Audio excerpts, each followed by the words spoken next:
তারপর ব্যথা পেয়েছি। ব্যথা পাওয়ার পরে আমার গাড়িতে উঠেছে পুলিশে, এই যে তারপর করে নেই মজা করে জ্ঞান দিয়ে যান। আপনার পরিবারে কে কে আছে? পরিবারে আমার বিয়ে শাদী করিনি আমি। আপনার বাড়ি কোথায়? ঢাকা বেসামগুড়ি, ওই 19 নম্বর বাসে 19। আর সবাই বলে হাফিজুলের রোড, বুঝলেন। ইট পাথরের এই শহরে প্রতিনিয়তই ঘটে নানা জানা অজানা গল্প, আর চাইল্ড অ্যান্ড এডাল্ট কেয়ারের এই প্রতিষ্ঠান প্রতিদিনই সাক্ষী হচ্ছে সেই ঘটনাগুলোর, যে ঘটনাগুলো এতটাই অমানবিক এবং এতটাই দুর্বিষহ, সেটা আমরা প্রতিনিয়ত প্রকাশ করছি আপনাদের মাঝে।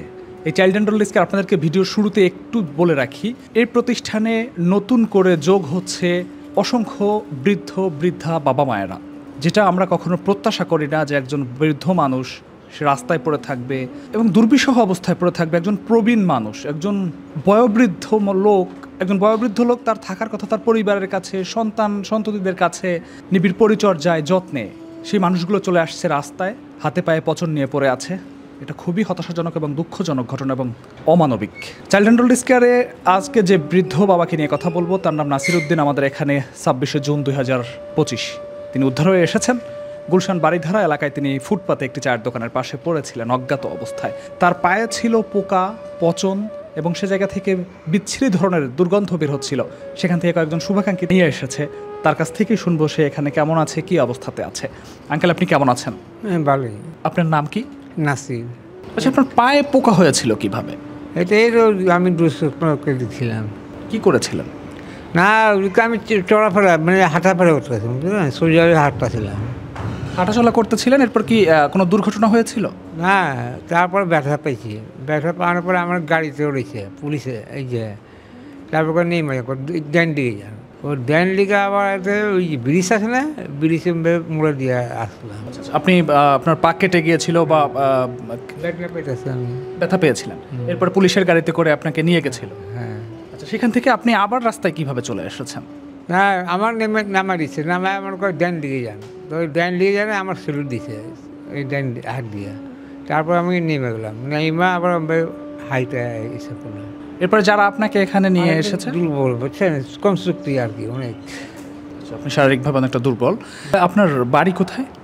ঢাকা বেসামগুড়ি, ওই 19 নম্বর বাসে 19। আর সবাই বলে হাফিজুলের রোড, বুঝলেন। আপনার পরিবারে কে কে আছে? পরিবারে আমার বিয়ে শাদী করিনি আমি। তাহলে আপনি থাকতেন কোন বাসায়, কার কাছে থাকতেন? আমি 19 নম্বর বাসে থাকতাম, ওটা পুরন বাসায় মানে।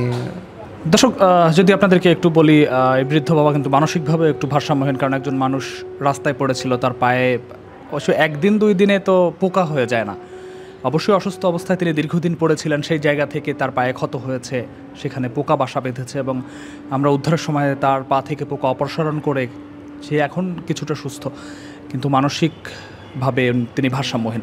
তার পরিচর্যার দায়িত্বে যিনি আমাদের এখানকার সিনিয়র স্টাফ নার্স রয়েছেন, MS সাইদ, আমরা তার সাথে কথা বলবো, তার কাছ থেকে জানবো তার বর্তমান শারীরিক অবস্থা কি। ভাই, একটু জানাবেন। এই আঙ্কেল যখন আমাদের কাছে আসে, উনি হয়তো বা রাস্তায় পড়েছিল, বা উনি তো মানসিক ভারসাম্যহীন, কোনো কিছু সঠিকভাবে বলতে পারতেছে না যে কি অবস্থা হয়েছিল প্রথমে ওনার পায়ের। সাধারণত এমন হয় যে রাস্তায় পড়ে থাকলে একটা অ্যাক্সিডেন্ট হয় বা কোনো কারণে পা কেটে যায়, তার সঠিক ট্রিটমেন্ট করানো হয় না বা ড্রেসিং করানো হয় না, সেখান থেকে ময়লা ইনফেকশন করতে করতে সেটা এক সময় পোকা ধরে, বিভিন্নভাবে সেটা আস্তে আস্তে বাড়তে থাকে। এই অবস্থায় হয়তো বা উনি পড়েছিল আমাদের কাছে। উনি যখন আসে তখন আমি দেখলাম যে ওনার পায়ে অসংখ্য পোকায় তার মাংসগুলো খেয়ে ফেলতেছে, এমন অবস্থা। তার পরবর্তীতে আমরা তার পায়ের যত্ন নিলাম, ড্রেসিং করলাম, পোকাগুলা আলাদা করলাম, করার পর এখন ওনার পায়ের ড্রেসিং চলতেছে, আগের থেকে অনেক ভালো।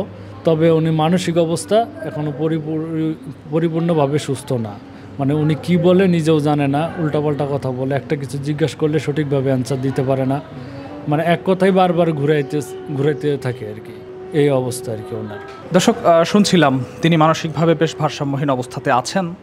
তবে এটাও স্বাভাবিক, একজন মানুষ যখন রাস্তায় পড়ে থাকে দিনের পর দিন, রাতের পর রাত, তখন সে মানসিকভাবে ভেঙে পড়ে। এবং তিনি যা বললেন, তার পরিবার পরিজন আত্মীয় স্বজন কেউই নেই।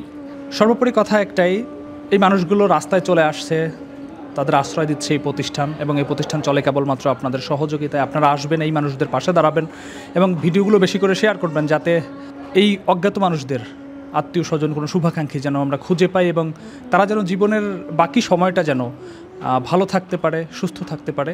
এই প্রত্যাশায় চাইল্ড অ্যান্ড ওল্ড এজ কেয়ারের আজকের এই বিশেষ আয়োজন। কেমন আছেন তারা? এতক্ষণ আপনাদের সাথে ছিলাম আমি, নয়ন সিনহা।